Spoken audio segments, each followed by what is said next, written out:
I'm 73 years old, and I'm about to say something that might make you uncomfortable.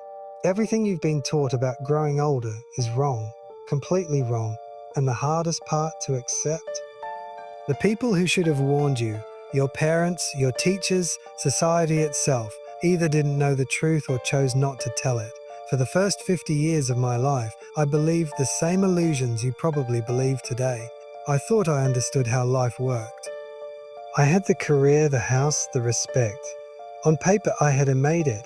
But when I was 52, one moment changed everything and destroyed everything I thought I knew. What I've learned in the 21 years since has transformed how I see life, death, and time itself. I'm not sharing this to sound wise or impressive. I'm sharing it because my time is limited, and there are things you need to hear before it's too late. Not for me, for you. At 52, I experienced what doctors politely call a cardiac event. That's their way of saying my heart nearly stopped. I was sitting in a meeting talking about numbers and projections when the room suddenly spun. The next thing I remember was waking up in a hospital bed, tubes in my arms, and my wife crying beside me. The doctors said I was lucky. Lucky, I had just faced my own death, and they were right. Because lying there with nothing but silence and fear, I realized something terrifying. I had never truly been living. I was operating on autopilot, just checking boxes, fulfilling expectations that weren't even mine. Oh, and what? And this thought still haunts me. If I had died that day, what would I have left behind? A house? A retirement account? A resume nobody would care about in 5 years? Here's the biggest lie you're telling yourself right now. I have time. I have time. I'll do it later. Or one day I'll really live. I see people in their 20s, 30s, even 40s repeating the same story. Or when I earn more, I'll be happy. Or when I get promoted, I'll slow down.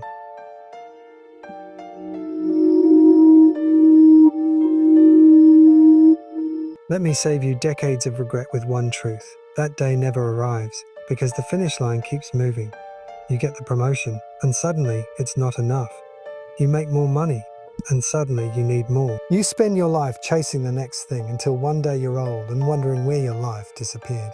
I know, because I lived it. I climbed a ladder for 30 years, only to realize at the top it was leaning against the wrong wall. And the cruel truth, you can't rewind time and start over then. And here's something nobody tells you when you're young. Success is a terrible life goal. I say that as someone who achieved everything he aimed for. I made partner, bought the house, earned respect, and none of it filled the emptiness. Achievement gives you a high that lasts about 2 days.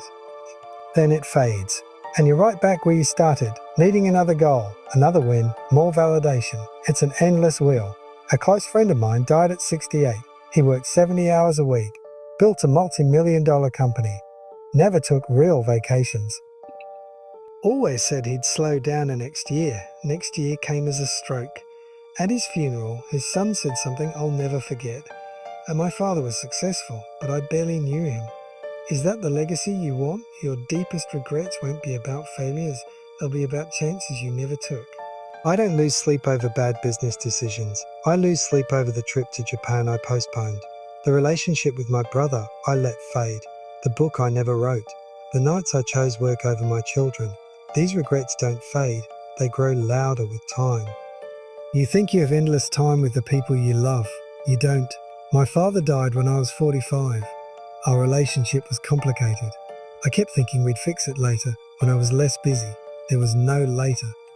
A heart attack took him in hours. My greatest regret isn't what we argued about. It's the calls I didn't make.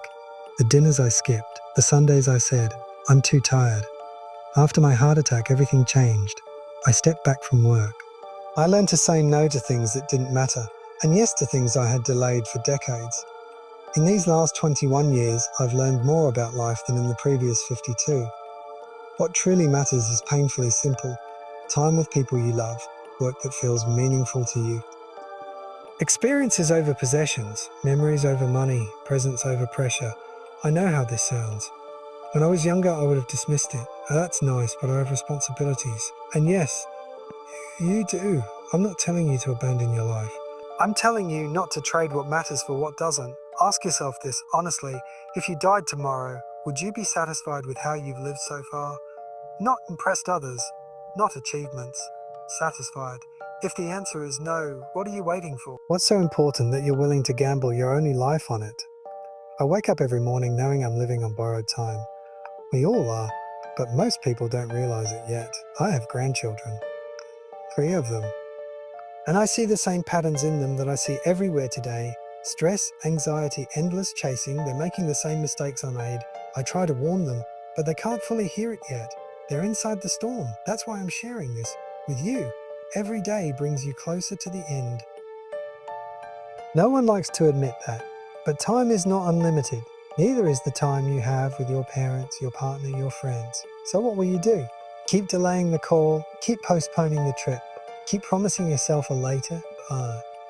Or will you start living like your time matters? Because it does. If I could speak to my 30-year-old self, I'd say this. Stop trying to impress people who don't care.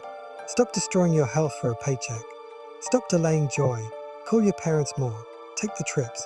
More. Take the trips. Do the things that scare you. Say no without guilt.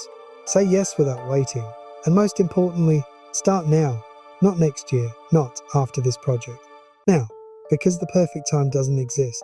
If you wait, one day you'll realize you waited your whole life away. I'm 73. If I'm lucky, I may have a decade or 2 left. And I'm at peace because these last years have been the richest of my life. Not because of money, because I finally lived intentionally. That's the irony. When you understand time is limited, life becomes fuller.